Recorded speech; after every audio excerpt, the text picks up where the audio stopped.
आखिए का तोर से मथा सिंदूर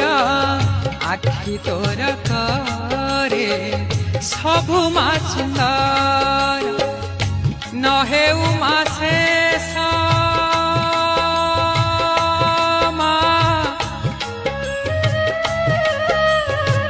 नहे उमा शेष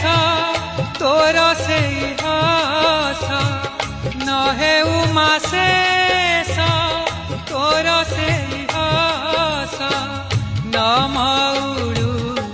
ए रहास भरी दे सबुरी कलश मा हरिने सबुरी कलश मा भरी दे सबुरी